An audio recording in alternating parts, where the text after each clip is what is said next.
What's up, guys? Welcome back to my channel. Thanks so much for tuning in today. Today is a very special day for me, one that's very near and dear to my heart. It is the Bell Let's Talk, the day to raise mental health awareness, which is something that I personally want to do year-round, not just on the specific day. So I wanted to do a video today because another day to talk about it is a great day. So I want to share a little bit about my personal story and a few things actually that have helped me not only survive but thrive having this difficulty that I've dealt with personally. So if you want to hear a little bit more, hopefully pick up some tips for yourself, stick around. It's a bonding program. So first of all, I wanted to start off by saying that I'm really happy that we are all taking the time to put effort and conscious thinking into creating awareness towards mental health, because there is a lot of stigma attached to mental health and a lot of it is completely a misconception, but it comes from not being educated on the topic. So the way to get educated on the topic is to talk, to learn, to discuss, and to share. So I think it's wonderful to have a day that focuses on this specific topic. And I know a lot of people say, you shouldn't just talk about it one day, and I completely 110% agree. I could talk about this every single day, but it's great that we come collectively together to talk about this on this specific day. So my own personal story is a bit long, so we're not going to get into that. I do have a full video sharing my anxiety story and the first time I ever actually talked about it on YouTube publicly, really anywhere. So if you guys want to check that out, if you want to watch that video first, maybe get to know a little bit more about me, feel free to check that video out and then come back to this one. But basically, long story short, I've struggled with my own personal battle with the big A, as I like to call it, anxiety, for quite some time, not actually really knowing what it was for a long time. And so it was really interesting. My own experience was, I don't know, maybe different, maybe similar to some of yours, but I had no idea that I was actually necessarily suffering or struggling with anything. I just knew that I wasn't in a good place. And I was the kind of person that, I was always wanting to argue and get that thrill and find something from those, even like Facebook arguments, Instagram arguments, those like argumentative topics that would give me that fuel, that would give me that fire. And every time that I would do it, I would feel worse. It's just going into it, something that I thought I wanted to do. I would feel worse, and then I would look for that almost justification from other people. And even when I got that, it still didn't feel good. It still didn't feel enough. And it would perpetuate my anxiety to want to have these conversations that weren't necessarily positive with people. And I didn't know what was going on with me. And a lot of that happened. I would have days, where I was going through, let's say, an anxiety battle, if you will. And I had no idea that I was going through it. And I would just pick like little fights with my husband and get frustrated about everything, and it felt like my skin was just wanting to crawl off my body and I couldn't explain it, and for the longest time I didn't know what it was. And the funny thing is, I had studied psychology well before this and every part of me knew what it was, but it's that denial. You don't want to claim that you have this weakness that we've pinned as mental disease, which I hate that.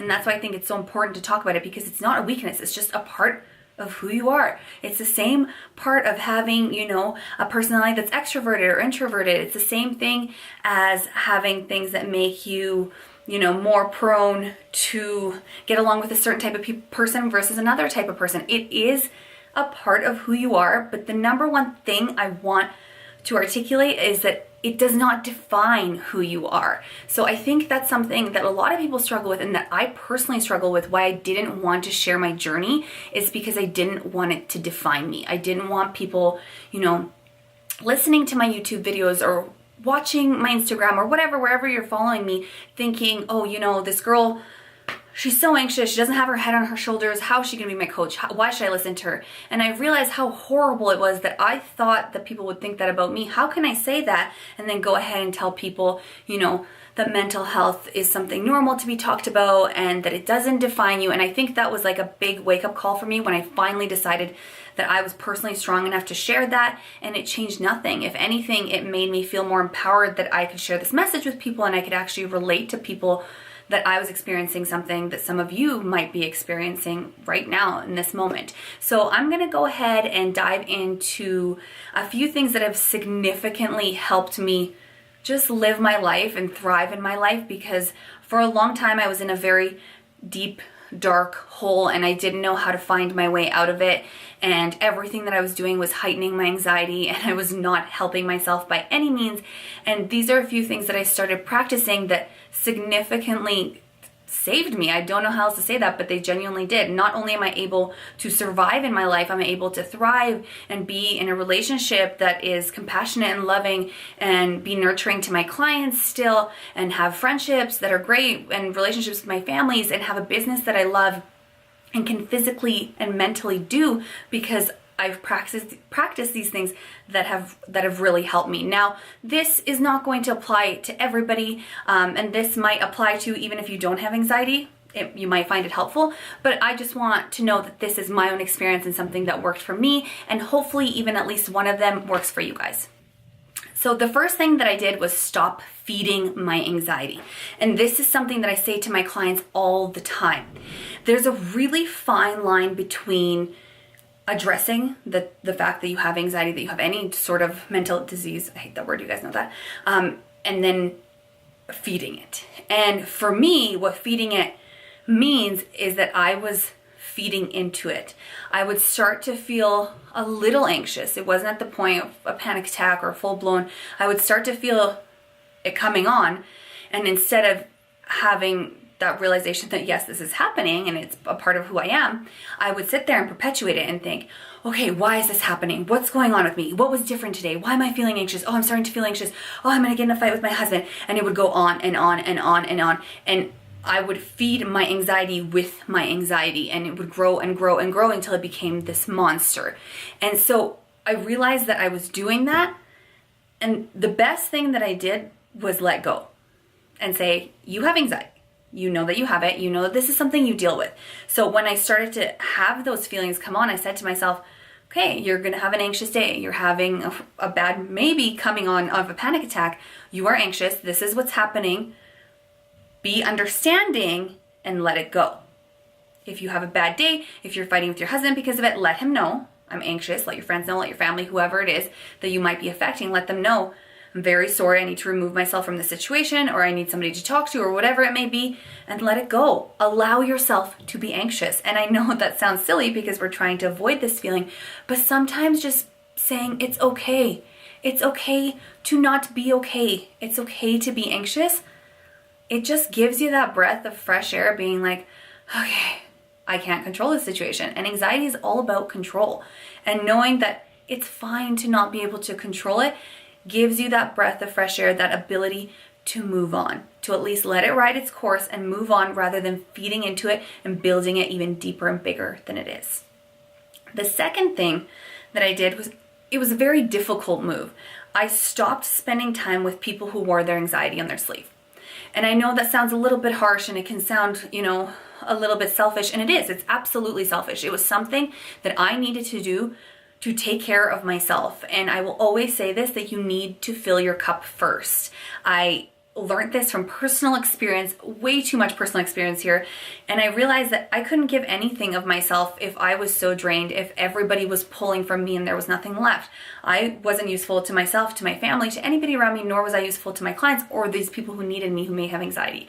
So what I mean by people who wear it on their sleeve is people who aren't personally dealing with it.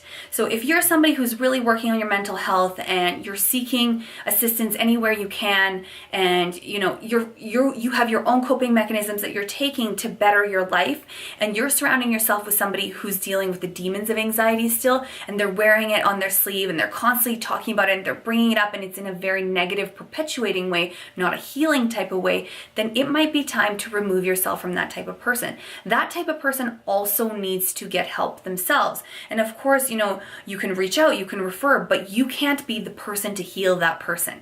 The number one thing with anxiety and most mental disease is we're very empathetic. And so instead of just feeling bad for people, we feel what those people are feeling. And I know for me personally, somebody could be in the same building as me. And if they're in my premises, I can feel if they're anxious. And my anxiety starts to rise. And I have no idea why it's rising. But if they're that person who wears that anxiety in their sleeve, it is rising and rising and rising. And I feel like I have no control over it. So for my own sake, my own health's sake, my own mental health, I decided to remove those types of people from my life and not surround myself with them, and it significantly decreased my own anxiety. The third thing that I did is stop talking about my anxiety. And I know that seems really interesting to say, especially on a Mental Health Awareness Day where we are sitting here to talk about mental health. Let me explain. So I stopped talking about my anxiety in the sense that I stopped talking about it in every which way, shape, or form I could with everybody that I knew. I have people in my life who are very near and dear to me, who get me, who know me in my soul like nobody else does, and I share my deepest, darkest demons and secrets with them when I need to. The problem is I found myself constantly talking about my anxiety. Now that I had figured out I had anxiety, I want to tell everybody about it. All I want to do is talk about it. And the way that I view that is that we tend to talk about the negative aspects of our life way more than the positive, and we tend to perpetuate them. And so I noticed that I wasn't necessarily praising myself on the days that I was doing good, and I wasn't, telling people about a great day I was having, and I wasn't talking about any of the good that was happening in my life anymore because I was so focused on this anxiety and on how it made me feel, and I wanted to tell other people. And sadly, what I noticed was people pulling away from me, and I don't blame them. We should absolutely be able to reach out and to discuss mental health.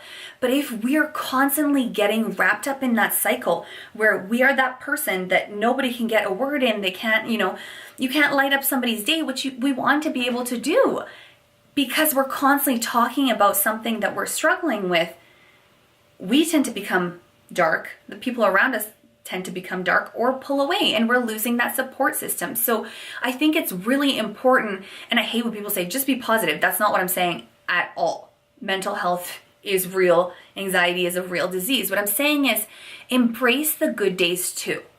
Don't constantly just talk about your anxiety. If you need help, if you need somebody to reach out to, absolutely do that.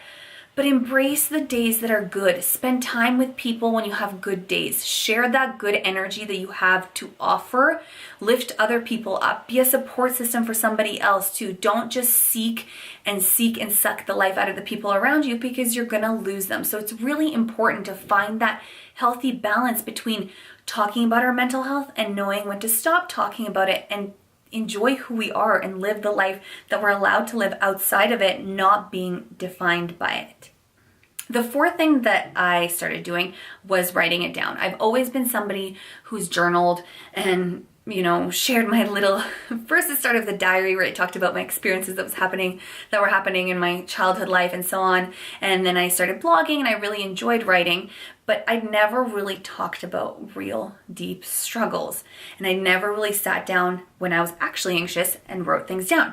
So what I had noticed is, and I think a lot of people experience this, a lot of clients have shared this with me, is that when you're anxious, it seems like the whole world is falling down on you and you have all these tasks that you just cannot complete. It just doesn't seem realistic.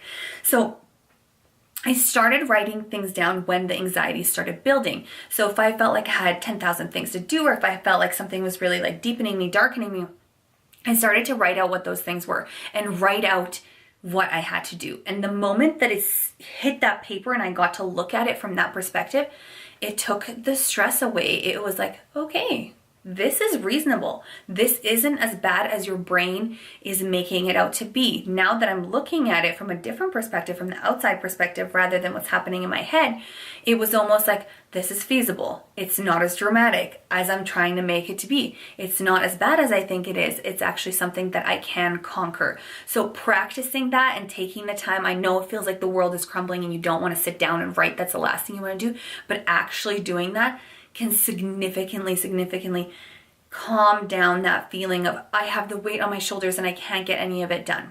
And then the last thing that I did was get a dog. And then I got a second dog. And I know that, haha, she's joking, but I'm actually not. Honestly, I feel like Scout was one of the main things that saved me from my anxiety. Having an animal's energy is the most incredible, indescribable thing in the world. And it's just ironic that I didn't even think I liked animals before I even had my own personal experience. And the energy that an animal can have and that it can help uplift your energy is the most incredible thing I've ever experienced. So cuteness aside, for real, dog helped. Just to wrap this up, I want to say that it is really important to talk about this, to continue to talk about this, to find your own support system that's really meaningful and good. Sometimes finding a couple people that you can genuinely reach out to instead of reaching out to the whole world will make a difference, a huge difference in your mental health.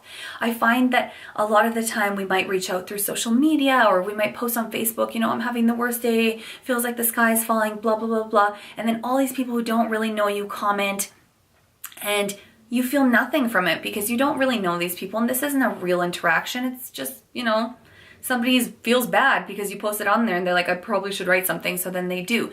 Having a tight-knit group of people that you genuinely trust when you do have, or even if you don't have anything mental health related that you're struggling with, it's good to have a good support system. And if you don't have that support system, somebody that you can call and talk to, because that voice and hearing that reassurance and hearing that emotion, that's why I wanted to do a video rather than a blog post here, is so much different than having, that blocked by a computer, social media, written, I'm having a bad day, oh, I'm here for you, whatever, when you know that person isn't. So having that, and if you don't have that support system, it's okay to ask for help. It's okay to get a counselor and to go to therapy. There's so many, like Alberta Health Services has free anxiety workshops, and yes, the wait list is a little long, but you can get into it. And if you think that you might be struggling with something, it's better to get into it sooner than later. And our mental health is just like our physical health. We shouldn't wait until we're sick and ill and broken to take care of our physical health, and that's the exact same thing with our mental health. There's many people who go to counseling and see therapists when they're totally fine to help perpetuate that good mental health, and there's nothing wrong with it. I think it's really important to reach out and to continue to talk about this and to break the stigma that comes with mental health. I hope you guys enjoyed this video, and I hope that you found it valuable. If you have any comments or you want to share your own experiences with me, please leave them below, and I'll catch you in the next one. Bye.